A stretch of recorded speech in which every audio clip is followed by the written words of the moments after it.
प्यारे बच्चों, पिछली क्लास में पढ़ा था बेटा जीरो ऑर्डर रिएक्शन। आज की क्लास में है अपने फर्स्ट ऑर्डर रिएक्शन। क्या होती है पहले डेफिनेशन देख लेते हैं। जीरो ऑर्डर में क्या था? Reaction in which rate of reaction ठीक directly proportional to zero power of the reactant. Zero power of the reactant, यहाँ फर्स्ट पावर, सिंपल, ठीक है ना। तो क्या डेफिनेशन है देखिए, reaction in which the rate of reaction is proportional to the first power of, या one reactant कहते हैं, या first power of the concentration of the reactant. Concentration of reaction नहीं, कंसंट्रेशन ऑफ रिएक्टेंट कहना चाहिए, known as first order reaction. Suppose एक reaction हो रही है बेटा, suppose A in reaction, suppose in a reaction A gives product, A gives product। मान लीजिए इसकी इनिशियल कंसंट्रेशन को ले लेता हूं मैं, ठीक है बेटा, और यदि रेट ऑफ रिएक्शन इस पे डिपेंड करिए। अब रेट इसके लिख सकते हैं, rate of reaction is directly proportional to concentration of a. Concentration of a इस पे डिपेंड करी, वन पावर है इसकी। तो ये कैसी रिएक्शन हो गई बच्चों के ए, ये हो गई आपकी फर्स्ट ऑर्डर रिएक्शन। क्या हो गई? यदि रेट ऑफ रिएक्शन एक पे डिपेंड कर रही है तो अपन क्या कहेंगे इसको, फर्स्ट ऑर्डर रिएक्शन। बेटा इसमें ध्यान देना कि यदि अपन वो इनिशियल कंसंट्रेशन ले रहे हैं क्या, ए, तो इसका अपन डेरिवेशन कर लेते हैं। अपने बोर्ड एग्जाम में बहुत ज्यादा प्रसिद्ध क्वेश्चन आता है बेटा, प्रूव, ये वाला क्वेश्चन प्रूव करना है। Prove rate constant K1 equals to 2.303 upon T log of base 10 A upon A minus X। ये बहुत ज्यादा क्वेश्चन आता है बेटा प्रूव करने के लिए। A क्या है यहाँ पर? A अपन इनिशियल कंसंट्रेशन ले सकते हैं, इसको कहते हैं इनिशियल कंसंट्रेशन, ठीक है बेटा। इसको अपन R से भी दिखा सकते हैं, R0 से। और कंसंट्रेशन एट टाइम इनिशियल है, ठीक है ना, इसको। और A माइनस एक्स क्या है? कंसंट्रेशन एट टाइम t, इसको अपन कह सकते हैं R। तो ये R से दिखा सकते हैं, A माइनस एक्स R लिख सकते हो, ठीक है ना। ये प्रूव करना है फर्स्ट ऑर्डर के लिए, रिएक्शन के लिए प्रूव करना है इसको, ठीक है ना। डायरेक्ट क्वेश्चन आ सकता है प्रूव करने का, बहुत इंपॉर्टेंट फॉर्मूला बेटा। तो प्रूव करते हैं और स्टार्ट करते हैं। Suppose in first order reaction A gives product।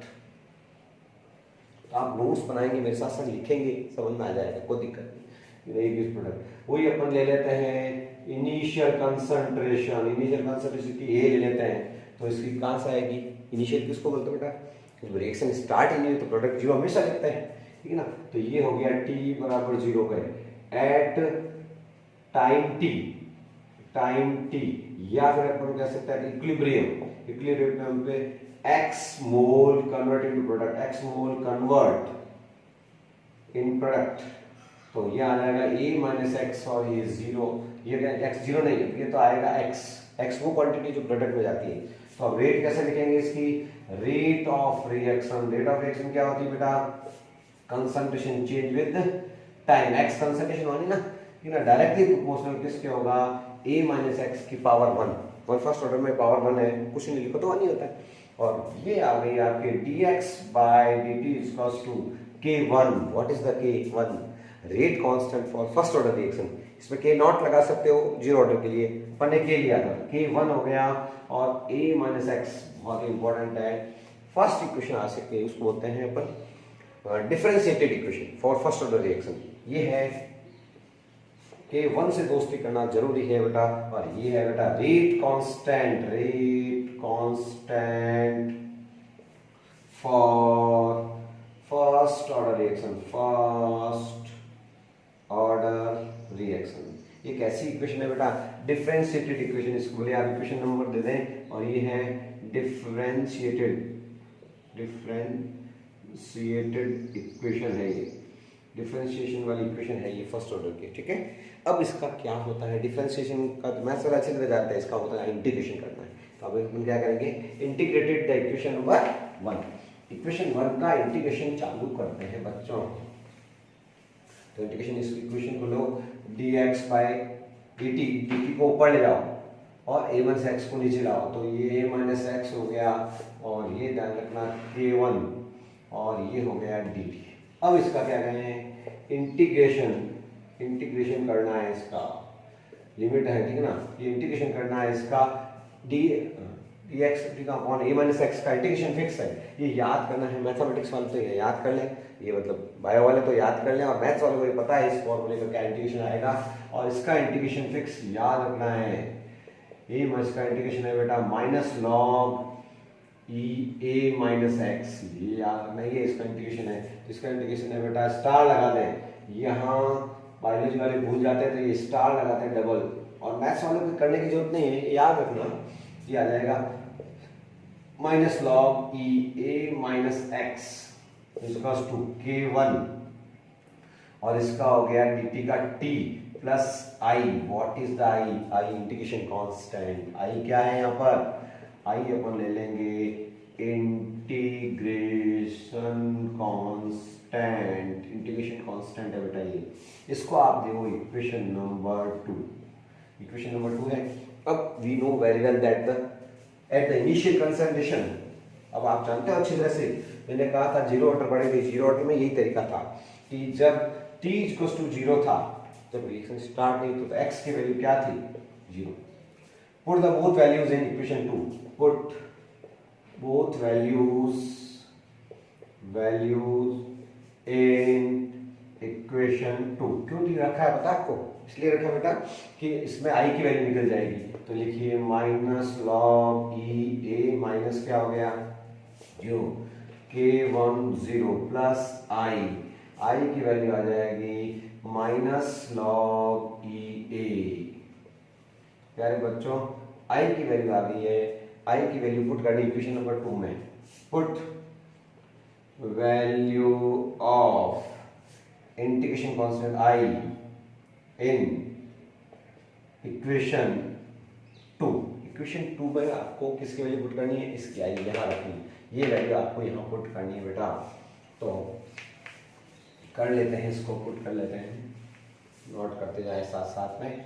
तो ये आ जाएगा minus log A minus x equals to k1t plus integration constant की है माइनस प्लस माइनस क्या हो जाएगा? ये माइनस और प्लस है तो हम माइनस ले लो, माइनस लॉग ए, माइनस लॉग ए। तो बेटा ये लॉग वाले को एक तरफ लाइए तो ये हो जाएगा, इधर लाओगे तो प्लस हो जाएगा, log A minus log A minus X. Okay, equals to क्या हो जाएगा? k1t। इसमें मेरे हिसाब से कोई दिक्कत है। अब लॉग की प्रॉपर्टी बताओ, जब लॉग नेगेटिव में है तो क्या किसमें कर सकते हो? लॉग नेगेटिव है तो क्या कर सकते हो? कहा जाएगा डिवाइड में, क्या जाएगा? तो ये मैं क्या लिखूंगा? लॉग बेसिस ए अपॉन ए माइनस एक्स। इस माइनस को हमेशा डिवाइड में लिखते हैं और मल्टीप्लाई को हमेशा प्लस में लिख देते हैं। ये हो जाएगा आपके, और ये k1 निकालना मुझे, तो ये भी नीचे t तो क्रॉस में भेज दो k, ठीक बेटा। ये तो है बेसिस नेचुरल लॉग e है।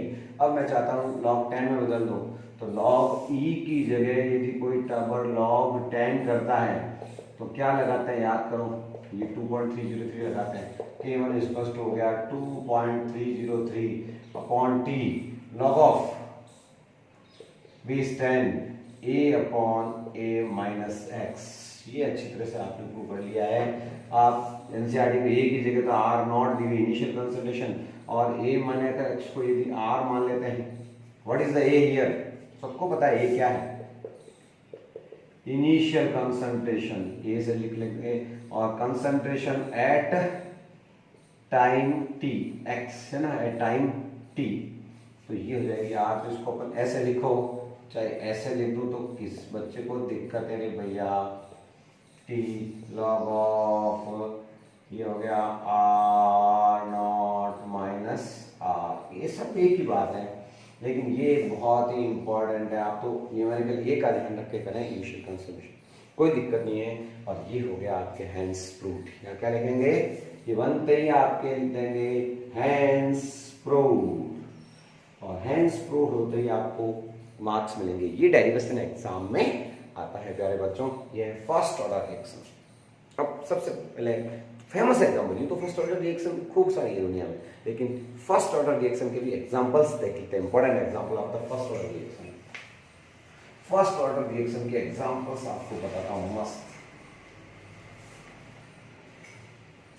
Examples of first order reaction.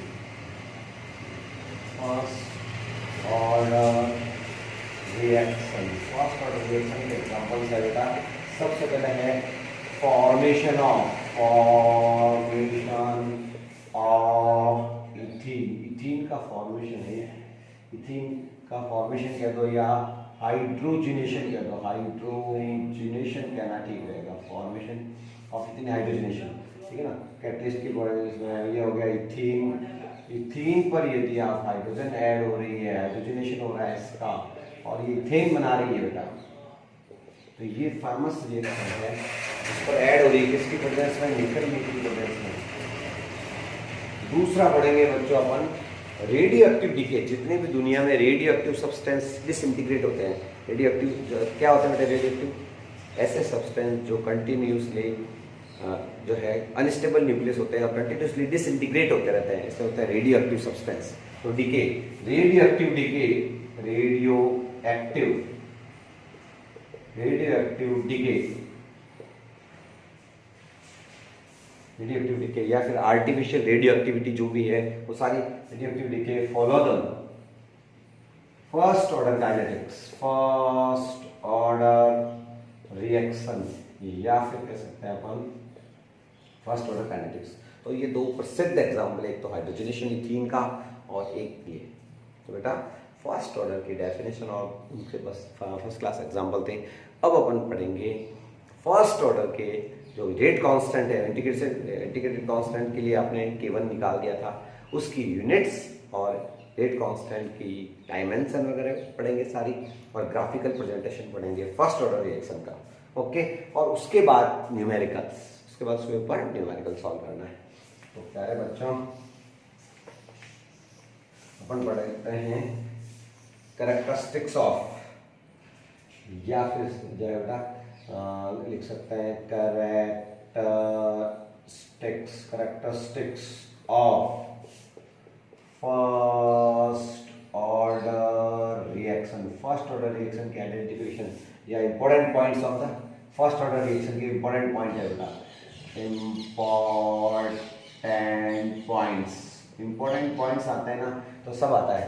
सबसे पहले अपन पढ़ेंगे डायमेंशन या फिर कह सकता हूँ यूनिट ऑफ रेट कांस्टेंट की अपन ने उस फॉर्मूले से निकाली थी, रेट कांस्टेंट के फॉर्मूले से फर्स्ट ऑर्डर की यूनिट शॉर्टकट में बताई थी, वो की वही आएगी। अब देखना unit of the rate constant क्या है? रेट कांस्टेंट K1 से दिखाया हुआ है ना। तो मेन फॉर्मूला क्या है? You know that K1 is equals to 2.303 upon T, okay, log of A upon A minus X. मुझे बताना, ये तो नंबर है, नंबर की कोई यूनिट नहीं होती है, टाइम की होती है आपके सेकेंड इनवर्स, और लॉग की कोई यूनिट होती नहीं है। कंसंट्रेशन की है, ए की कंसंट्रेशन है और ये भी कंसंट्रेशन है, कंसंट्रेशन से कंसंट्रेशन कट कर दो तो पीछे बच गया सेकेंड इनवर्स यानी टाइम इनवर्स, ठीक है ना। कंसंट्रेशन ही है तो कट दी, तो टाइम इनवर्स हो गया। सेकेंड इनवर्स में कह दूं या टाइम इनवर्स। अब टाइम इनवर्स मतलब क्या हो सकता है? सेकेंड इनवर्स भी हो सकता है, मिनट इनवर्स भी हो सकता है, आवर इनवर्स भी हो सकता है, तो यूनिट से आवर हो सकता है, डे इनवर्स हो सकता है और ईयर इनवर्स हो सकता है। यानी टाइम इनवर्स जहां दिख जाए किसी को पूछने की जरूरत नहीं है, it is the first order reaction. Time inverse, second inverse indicate the first order reaction. तो प्यारे बच्चों फर्स्ट तो इसकी थी क्या? K1 की यूनिट क्या है? Answer second inverse. और अब दूसरी कैरेक्टरिस्टिक्स पढ़ने वाले हैं, वो है बेटा half life. Half life of the first order reaction, half life of the first order reaction. Half life, half life को क्या लिखते हैं बच्चों? T half. क्या लिखते हैं इसको? T half. डेफिनेशन अच्छी तरह से बता दी है। The time in which initial concentration become half, वो टाइम जिसमें उसकी इनिशियल कंसंट्रेशन आधी हो जाती है किसी भी सब्सटेंस की, that is called half life, ठीक है ना। The time in which initial concentration of reactant became half, known as half life, ठीक है ना। और half life first order reaction में हर सब्सटेंस की अपनी अपनी फिक्स होती है, ये कांस्टेंट वैल्यू है हाफ लाइफ, ध्यान रखना। हर रेडियोएक्टिव सब्सटेंस होते हैं ना, उनकी हाफ लाइफ दी हुई आती है, गिवन आती है। और फिजिक्स में रेडियोएक्टिव में आप इसके न्यूमेरिकल खूब हाफ लाइफ के, तो आप आराम से थोड़ा सा करना, यहाँ पर भी है थोड़े से, ठीक है ना। तो हाफ लाइफ क्या होता है, जब इनिशियल कंसंट्रेशन कितनी हो जाएगी, आधी हो जाएगी, यानी एक्स की वैल्यू तो क्या करनी है, a/2 पुट करनी है, और टी की जगह क्या लिखेंगे, t/2 नहीं, t हाफ, इसको क्या बोलते हैं, t हाफ का निशान छोटा सा। तो मेन फॉर्मूला आपका क्या है, K1 = 2.303/T log of A/A-x, x की वैल्यू t की जगह तो ये t हाफ रखना है, x की जगह a/2 रखना है, वैल्यू पुट कर दो 2.303/T की जगह तो आपने t हाफ रख दिया, बेस 10 है ये log बेस 10 A/A-x, और x की वैल्यू क्या a/2, इसका एलसीएम क्या आएगा, 2 आएगा, 2a - a, इसको क्या कर सकते हैं, a/2, इसको सॉल्व कर लीजिए, t हाफ को ऊपर ले जाना होगा। तो प्यारे बच्चों t हाफ ऊपर ले जाओ, K1 नीचे लाओ, तो मेन फॉर्मूला आ रहा है t half equals to 2.303 upon क्या रहेगा, K1 log ऑफ, उसके बाद में ये आ गया आपके a अपॉन, इसको सॉल्व किया जाए, a/2 आया, a/2, ये 2 कहाँ जाएगा ऊपर, तो यहाँ से 2 को ले जा रहा हूँ मैं ऊपर, a से a कैंसिल हो गया, log 2 की वैल्यू होती है 0.3010, क्या होती है बेटा, फिक्स याद रखना 0.3010, तो t half equals to 2.303 upon K1, और मल्टीप्लाई हो गया 0.3010, इसको मल्टीप्लाई करोगे तो आ गया आंसर 0.693 अपॉन K1, ये है आंसर। फर्स्ट ऑर्डर रिएक्शन की हाफ लाइफ है t half equals to 0.693 upon K1, important formula है। अब इस इंपॉर्टेंट फॉर्मूले से भी इंपॉर्टेंट बात करने वाला हूं, और वो इंपॉर्टेंट बात है, क्या ये इनिशियल कंसंट्रेशन पे डिपेंड करती है, कहीं पे इनिशियल कंसंट्रेशन नजर आ रही है आपको, एक कहीं नजर नहीं आ रही है, तो स्टेटमेंट याद रखना, the first order half life of the first order reaction independent of the initial concentration. कल जब पढ़ाया था इनिशियल कंसंट्रेशन की क्या थी, डिपेंड करती थी, लेकिन फर्स्ट ऑर्डर रिएक्शन डिपेंड नहीं करती। तो एक स्टेटमेंट है, इसका स्टेटमेंट वो क्या है, वो लिखते हैं बेटा, क्या स्टेटमेंट है, वेरी इंपॉर्टेंट लगा के लिखें, half life of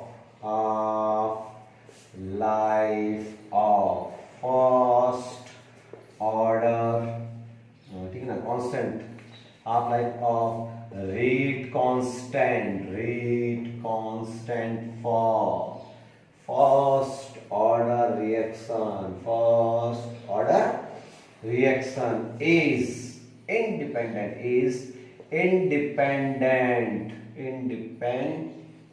independent on initial concentration पर डिपेंड नहीं करता, ए पे डिपेंड नहीं करता है बेटा। तो बहुत बड़ी लाइन है, इनिशियल कंसंट्रेशन पे डिपेंड नहीं करती। देख लीजिए आप कहीं पे, ये देख लीजिए T half equals to 0.693 upon K1, इससे रेट कांस्टेंट आप निकाल सकते हो, न्यूमेरिकल आएगा, रेट कांस्टेंट निकालेंगे तो रेट कांस्टेंट ऊपर चले जाना, हाफ लाइफ नीचे आ जाएगी। तो एक अगले वीडियो में इस पे सारे न्यूमेरिकल का ही वीडियो होगा, फर्स्ट ऑर्डर के न्यूमेरिकल्स का तरीका, कैसे न्यूमेरिकल सॉल्व करने हैं, उसका वीडियो अगला होगा, ठीक है। तो ये रेट कांस्टेंट निकालना है तो K1 ले लेंगे, फॉर्मूला क्या आएगा 0.6 है फिजिक्स में, और मेरा नहीं है, फिजिक्स में भी न्यूमेरिकल है आपके, केमिस्ट्री फिजिक्स का सेम टॉपिक है, रेडियोएक्टिव डीके वाला, ये वो डीके कांस्टेंट आ जाएगा ऐसे, यहाँ आपकी टी हाफ लाइफ को डिवाइड करोगे ना, तो ये न्यूमेरिकल सॉल्व हो जाएंगे इस पर डिपेंड नहीं करता। तो ये थी अपने क्या, half life of the first order reaction of तीसरा क्या है बच्चों, जीरो ऑर्डर में भी पढ़ा था, याद करो, ग्राफिकल प्रेजेंटेशन होता है। तीसरा कैरेक्टरिस्टिक्स क्या पढ़नी है, ग्राफिकल प्रेजेंटेशन। तो अब हम तीसरे पढ़ने जा रहे हैं graphical presentation. Graphical presentation of the first order reaction, graphical presentation, graphical presentation करने जा रहे हैं बेटा। क्या है ग्राफ, किस किस के बीच में, तो मेन इक्वेशन अपनी फर्स्ट ऑर्डर की क्या है, k1 इक्वल्स टू 2.303 अपॉन, ठीक है ना, t log of a upon a minus x. मैं इसको क्रॉस मल्टीप्लिटी को ऊपर ले जाऊँ, इसको नीचे ले आता हूँ, तो k1t अपॉन 2.303 इक्वल्स टू क्या हो गया, log a upon a minus X. Okay, अब आपको ग्राफ किसमें, t और इसमें log a upon a minus x में, यानी इनिशियल कंसंट्रेशन और इसमें ग्राफ कितना, कैसा ग्राफ आएगा, देखो डायरेक्टली प्रोपोर्शनल है, ये आ जाएगा log a upon a minus x, और t के बीच में ग्राफ कैसा आएगा, स्ट्रेट लाइन आएगा, बकायदा स्ट्रेट लाइन जो भी जीरो से निकलेगी, कोई इंटरसेक्ट नहीं, कुछ छोड़ा भी नहीं है अपन ने, या कुछ छूटा नहीं है, तो यहाँ जीरो से निकलेगी ये। और स्लोप क्या आएगा इसका, स्लोप कैसे निकालते हैं भाई, p upon Q, tan theta से निकालते हो आप स्लोप, वो हो जाएगा p अपॉन क्यू। ये स्लोप किसके बराबर होगा बेटा, इसका स्लोप हो जाएगा k1 अपॉन 2.303, ये हो गया स्लोप। तो स्लोप दिया हुआ हो और ये दिया हुआ, तो कोई क्रॉस मल्टीप्लाई करके k1 निकाल सकते हो, तो स्लोप आपको निकल जाएगा, ये ग्राफ भी है। इसके अलावा हम चाहते हैं यदि इसमें मान लो ग्राफ कितना लो, a माइनस एक्स, ये भी आया था अपने, इसका टू k1t, ना minus log e a minus x था a, तो इसमें भी आपकी नीचे लेके आओगे, तो इसमें t और log a माइनस एक्स में ग्राफ खींचेंगे, ये तो नीचे जाएगा, इसमें कोई दिक्कत ही नहीं है, तो कैसा आएगा, नेगेटिव आ जाएगा, तो ये आ जाएगा minus log e a minus x, और t में ग्राफ कैसा आएगा, ये आएगा इन्वर्सली प्रोपोर्शनल का, just log a upon a minus x का नीचे ये देख लो, इन्वर्सली प्रोपोर्शनल का ग्राफ तो जस्ट उल्टा ग्राफ आ जाएगा, ऊपर से नीचे जाएगा, और इसका जो स्लोप आएगा वो क्या आएगा, माइनस में आ जाएगा, बस जो भी आप निकालोगे, इसमें प्लस का स्लोप है, उसमें माइनस में, ये प्रोपोर्शनलिटी का ग्राफ है, ये इन्वर्सली प्रोपोर्शनल का ग्राफ है। तो ये ध्यान रखना, इन दोनों ग्राफ से पता चल जाता है, ग्राफ बने हुए आएंगे और आपसे पूछेंगे कौन सी ऑर्डर है, ठीक है ना, तो फर्स्ट ऑर्डर है। जीरो ऑर्डर में ग्राफ कैसा था, याद है, जीरो ऑर्डर में ग्राफ कैसा था, x बाई टी में तो ग्राफ था इन्वर्सली प्रोपोर्शनल जैसे, और कंसंट्रेशन और टाइम कर्व में क्या था, कांस्टेंट। ये दोनों ग्राफ जीरो ऑर्डर के थे, ये दोनों ग्राफ आपके फर्स्ट ऑर्डर। तो इसमें स्लोप निकलता है और वहाँ स्लोप गिवन है, तो आप k1 निकाल सकते हैं, rate constant of the first order आप आराम से निकाल सकते हैं। तो ये सब किसकी पढ़ाई थी बेटा, फर्स्ट ऑर्डर रिएक्शन की पढ़ाई थी। नेक्स्ट वीडियो में अपन क्या लेंगे, न्यूमेरिकल्स। बाय।